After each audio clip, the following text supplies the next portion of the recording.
नमस्कार मित्रांनो, मुरंबा या मालिकेमध्ये आज आपण पाहणार आहोत. विश्व आता लंडनला चाललेलं असतो. अर्जंट काहीतरी काम आलेलं असतं. आता फार रेवा त्याची काळजी दाखवत असते. लंडनच्या मीटिंगची फाईल घेतली का, मेडिसिन घेतले का, तुझे जरुरी सगळं काही वस्तू घेतल्यात का. हो हो हो, अगं सगळं काही घेतलं. एवढी काय काळजी करतेय तू, सगळंच घेऊन चाललोय मी. पटकर म्हणतो तुला एकटं सोडून मला जावंसच वाटत नाहीये, पण आता काय करू, अर्जंट आहे म्हटल्यावर मला जायला लागते. पण खरंच तुला इथे ठेवायचं आणि मी जायचं मला अजिबात आवडत नाही या रेवा डार्लिंग. त्यांच्या ऑफिसमध्ये लीगल प्रॉब्लेम झालाय, नाही तर मी खरंच गेलो नसतो. मला स्वतः गेल्याशिवाय तिथे पर्याय नाहीये, त्यामुळे सॉरी डार्लिंग, मी तुला सोडून चाललोय. त्याची काळजी घे, टेक केअर. कसं आहे ना रेवा, मी 4 दिवस चाललोय. या 4 दिवसात असं काही घडू नये ज्याने तुला आणि मला त्रास होईल.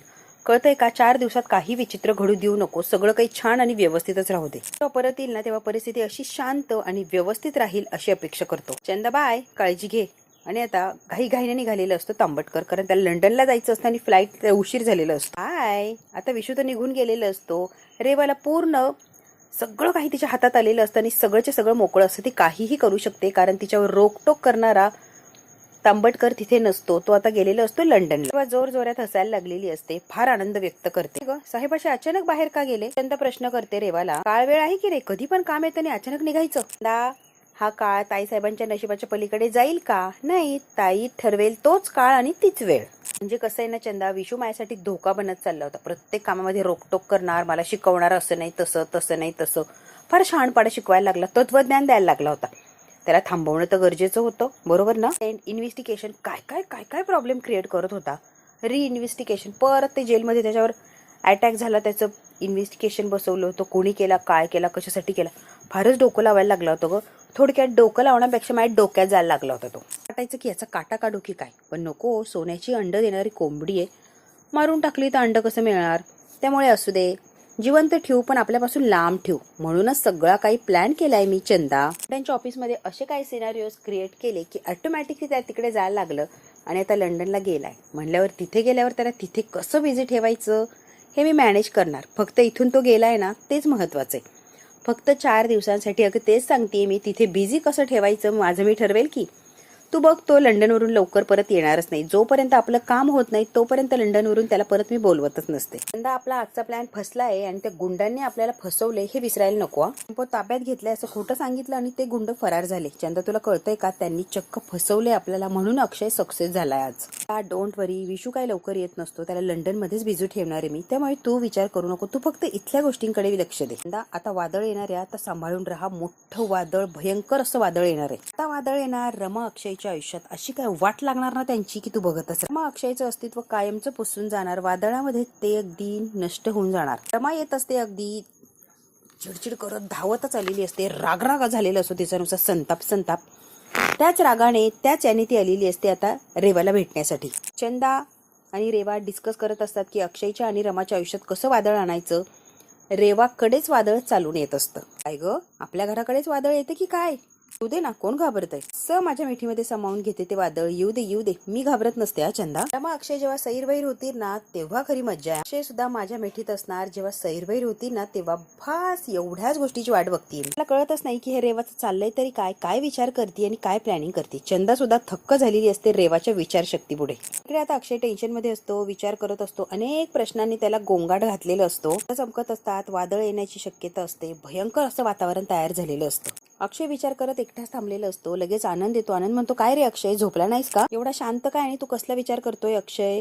आनंद आता अक्षयला प्रश्न विचारत असतो. अक्षय अजून सुद्धा खूप शांत असा उभा असतो. दाखवलास का व्हिडिओ? काय रिॲक्शन दिली रमाने? सांग की अक्षय, काहीतरी बोल यार. भावाच्या मैत्रिणीने पुन्हा एकदा विश्वासघात केला म्हणल्यावर रमा काय दरली असणाऱ्या आतमधून. ती कधी सावरणार, कशी सावरणार काय माहिती बाबा. जबरदस्त धक्का बसला असणार या तिला. अक्षय हसत असतो. आनंद टेन्शन मध्ये विचारत असतो त्याला सगळं. रमा कुठे सांगतोस का अक्षय? त्याला धक्का तर बसणारच होता, त्यात काही वादच नाही. विश्वास ठेवला होता म्हणल्यावर विश्वासघात झाल्यावर धक्का तर बसणार, हे तर मला माहितीच होतं. तुमची मुलगी जिला सारखी मावशी मावशी मावशी म्हणते, तिनेच पाठीत खंजर खोपसला हे कळाल्यावर धक्का तर बसणारच होता, साहजिकच आहे. रमा गेलीये रेवाकडे जाब विचारण्यासाठी. आनंद आता चिडलेलं असतो. तुला कळतंय काय रे, का तू विसरलायस?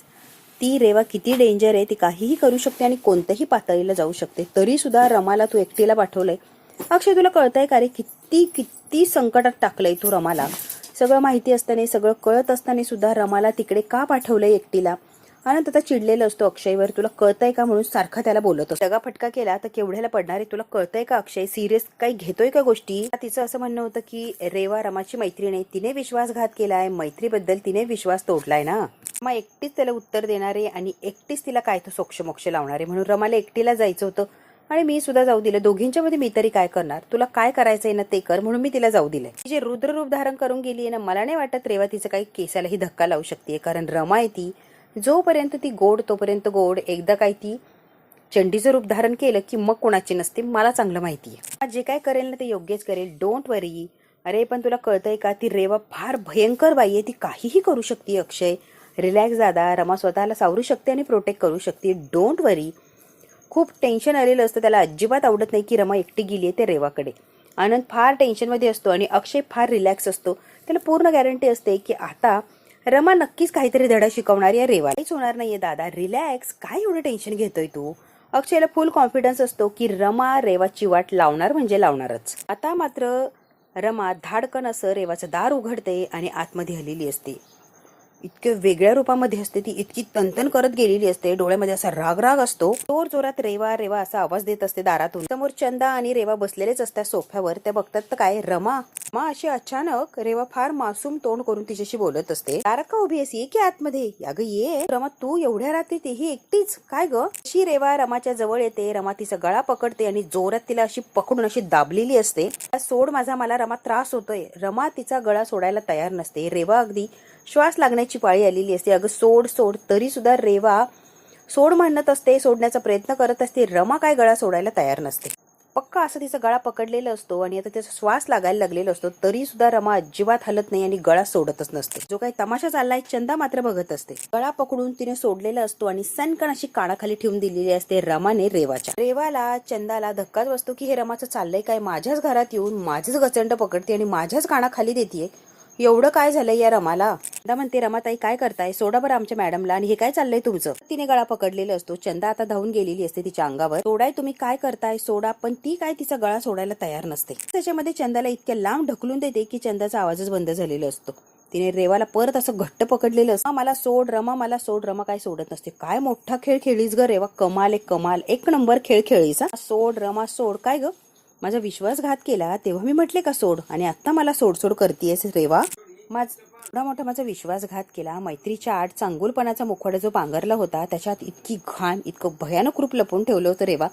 लाज वाटली नाही का, जरा सुद्धा लाज वाटली नाही तुला. त्या मुलीच्या निरागसपणाचा वापर करून घेतला, जरा सुद्धा लाज वाटली नाही तुला रेवा. अक्षयने तुझा खरा चेहरा जगासमोर आणलाच, शेवटी अक्षय जिंकलेच. तुझा खरा चेहरा मला कळलाय, त्यामुळे नाटकं करू नको आणि चांगुलपणाचा मुखवटा आता काढून टाक रेवा.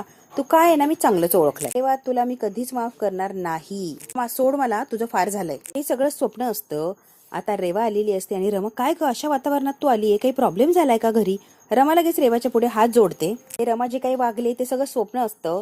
रमा म्हणते, दया कर आमच्यावर, मला माझ्या नवऱ्याबरोबर मुलीबरोबर सुखाने आयुष्य घालायचे, प्लीज दया कर आणि आमच्या रस्त्यातून बाजूला. तुझा संसार उद्ध्वस्त करून तुला काय मिळणार आहे सांग बरं. रेवा म्हणते, रमा काय झालंय, तू अशी का बोलतीयस, मला सोडून दे वगैरे, तू काय म्हणतेस ना, खरंच मला कळत नाहीये रमा, काय झालंय ग. रेवा फार मासूम झालेली असते आणि सायलेंट रमाला विचारत असते की काय झालंय, तू स्पष्ट बोलतीस का, मला काही कळत नाही. रेवा मला आत्ता कळलंय आणि सगळंच काही कळलंय, त्यामुळे उगाच काही लपवण्याचा प्रश्नच येत नाही. रेवा, कॅन्टीनला जी आग लागली ती तू लावली होतीस बरोबर ना. तुझ्या खांद्यावर जखम बघितली तेव्हाच मला कळायला हवं होतं, रात्री मी ज्याला दगड फेकून मारला दुसरं तिसरं कोणी नसून ती तू होतीस.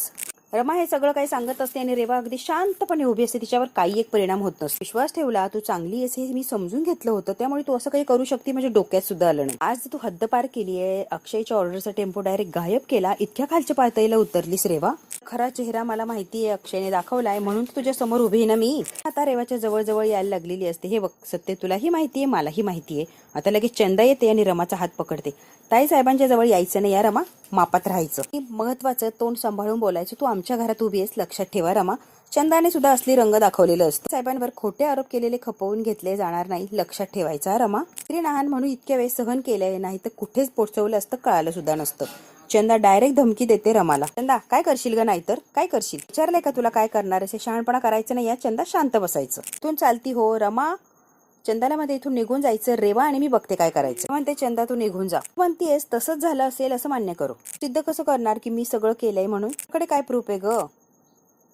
म्हणे लगेच व्हिडिओ दाखवलेला असतो रेवाला, जे काही ती सत्य बोललेली आहे ते सगळं काही त्यामध्ये आता रेकॉर्ड असतं. आणि रेवा तो व्हिडिओ बघते, अजिबात तिला काहीच वाटत नाही, कारण तिला माहिती आहे व्हिडिओ ऐकलेला असतो. तो व्हिडिओ असा लांब लोटून देतो mobile. Wow wow wow, finally तुला सगळं काही खरं कळालं. तर खरा चेहरा माझा काय तो कळालाच आहे तुला, बरोबर ना रमा? आता समोरासमोर खेळायला भारी वाटेल. विचारायला आलीयस का, असं का वागलीयस तू, आणि मला जा विचारतीयस रमा रेवाला काय करू शकतेस? एवढ्याच्या व्हिडिओ दाखवून मला धमकी द्यायला आलीयस. तुला काय वाटतं एवढं सगळं झाल्यावर सुखरूप तू या घराच्या बाहेर जाऊ शकते? लकी आहेस तू. मी जर ठरवलं तर मी काही करू शकतेय, पण मी तुला काहीच करणार नाही. तुझ्या केसाला सुद्धा धक्का लागू देणार नाही. नाही तर तू कुठे गायब होईल हे तुला सुद्धा कळणार नाही. शोधत राहतील घरचे, पण तू मात्र सापडणार नाही. त्यामुळे कसं आहे ना, जरा शांतपणे आणि व्यवस्थित माझ्याशी बोलायचं. म्हणते या क्षणी तुझा शेवट करणं माझ्यासाठी फार काय अवघड नाहीये. एका मिनिटात तुझा शेवट होऊ शकतोय. त्यामुळे रमा, ओव्हर कॉन्फिडन्समध्ये राहू नको आणि रेवाला चॅलेंज करायला जाऊ नको.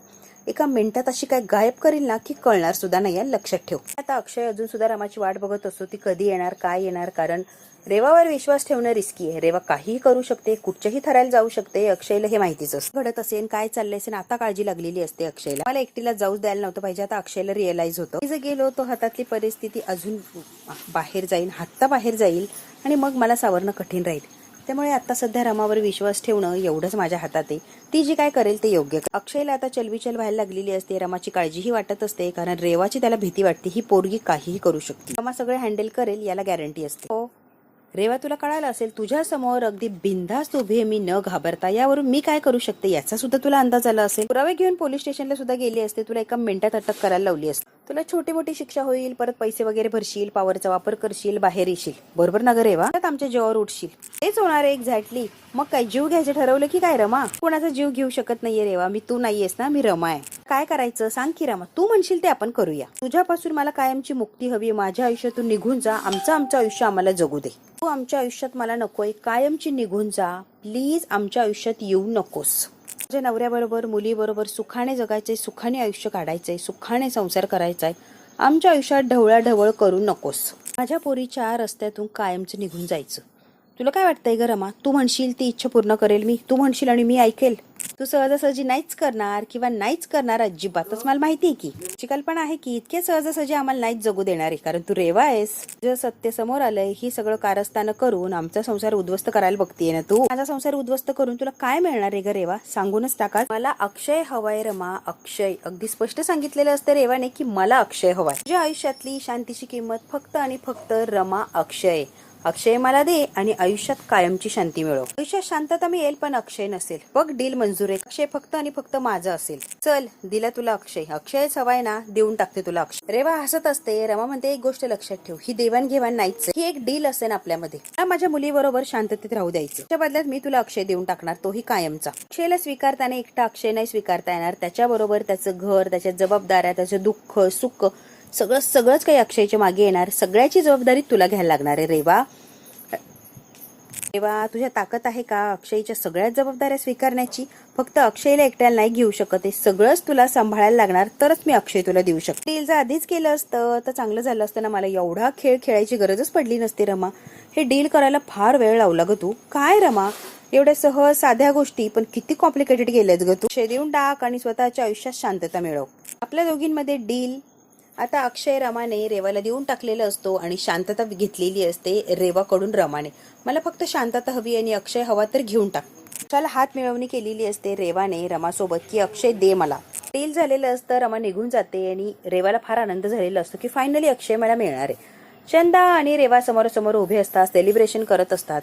बियर आता हिच्याही हातात असते आणि चंदाला सुद्धा देत असते. चंदा मॅडम, सेलिब्रेशन करायचंय आपल्याला.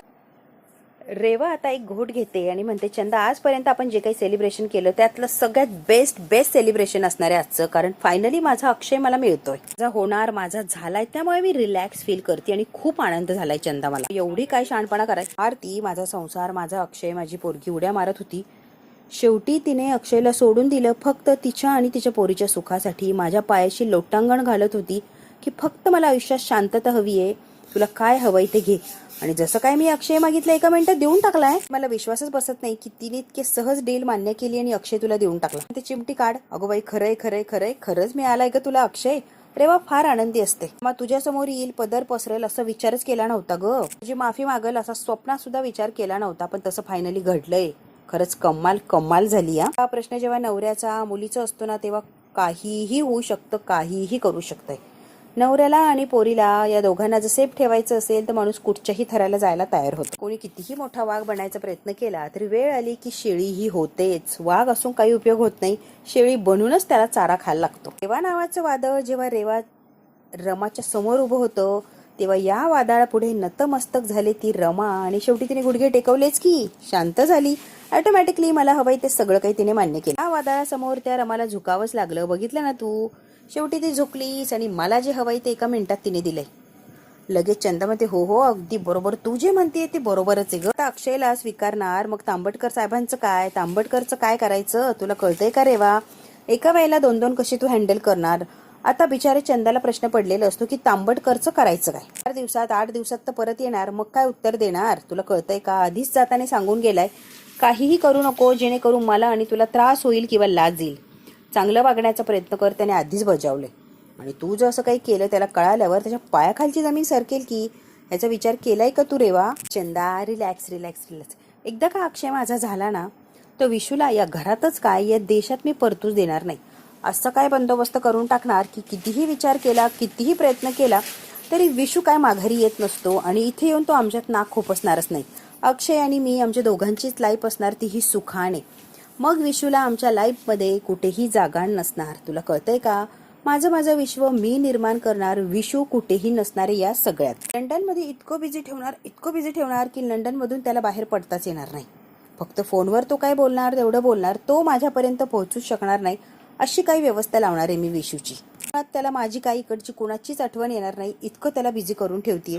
तू बघतच राहा चंदा रेवा कशी वाट लावतीये त्या तांबटकरची. आता हसायला लागलेली असते. मांडला तुला मांडलं, एक नंबर आहेस बाई. तू काय विचार करशील आणि काय काय करशील खरंच मी विचारच करू शकत नाही. एक नंबर आहेस रेवा तू, खरंच मांडलं तुला कमाला कमाल. अक्षयचं काय रेवा? अगं अक्षयचं काय सांग की.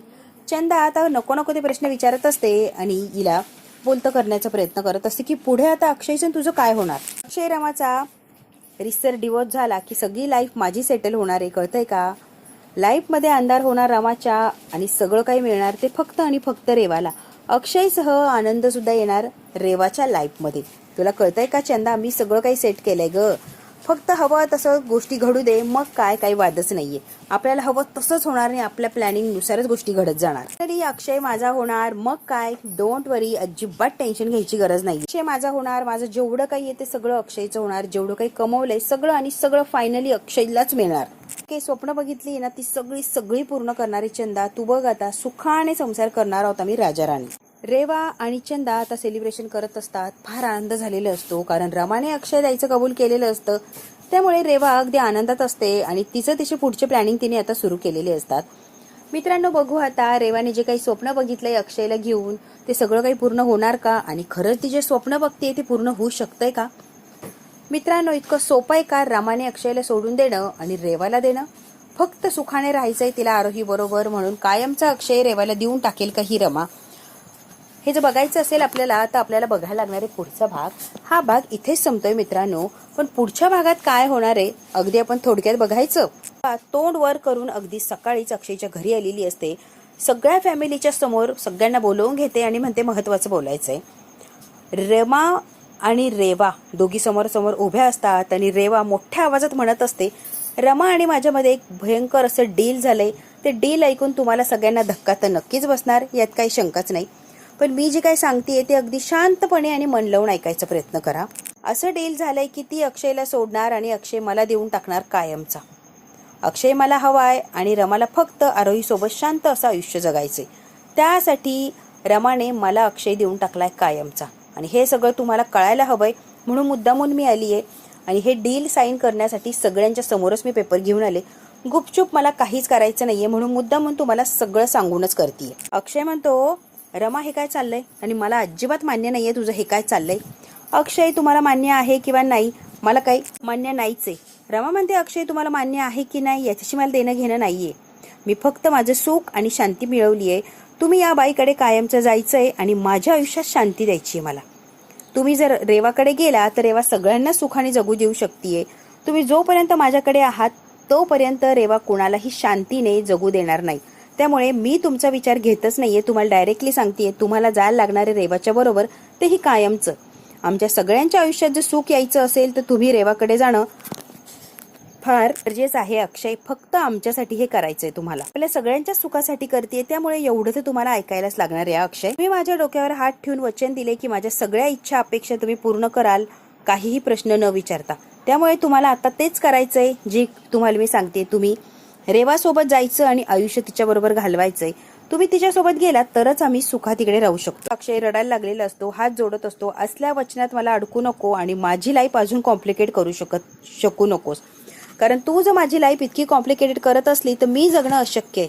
तू आणि आरोही जर माझ्या आयुष्यात नसेल तर मी काहीही करू शकत नाहीये. प्लीज रमा, मला असं काही करू नको आणि वचनात तर अजिबात अडकवू नको. अक्षय रमाचे डिवोर्स पेपर हे माझ्या समोर सही करायची आणि डिवोर्स द्यायचा आहे कायमचा अक्षयने रमाला. अक्षय रमाला डिवोर्स देतोय, हे फायनल आहे. सुख शांती समाधान हे सगळं तुमच्या आयुष्यात जर हवं असेल तर रमा आपल्या आयुष्यातून गेलीच पाहिजे. त्यामुळे अक्षय डिवोर्स देतो फुल अँड फायनल. यावर मी कोणाचं मत जाणून घेण्याची इच्छाच ठेवत नाही. भयंकर अशी सिच्युएशन अक्षयच्या समोर आलेली असते. रमा त्याला कायमचं सोडून जाणार असते आणि नको असलेली रेवा अक्षयच्या आयुष्यात कायमची येणार असते. बघू आता मित्रांनो, या सगळ्या प्रसंगावर अक्षय कशी मात करणार आणि या सगळ्या प्रसंगातून अक्षय कसं बाहेर पडणार.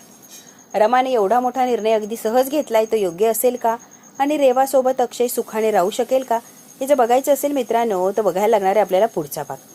हा भाग इथेच संपतोय. व्हिडिओ आवडल्यास लाईक शेअर सबस्क्राईब नक्की करा. धन्यवाद मित्रांनो.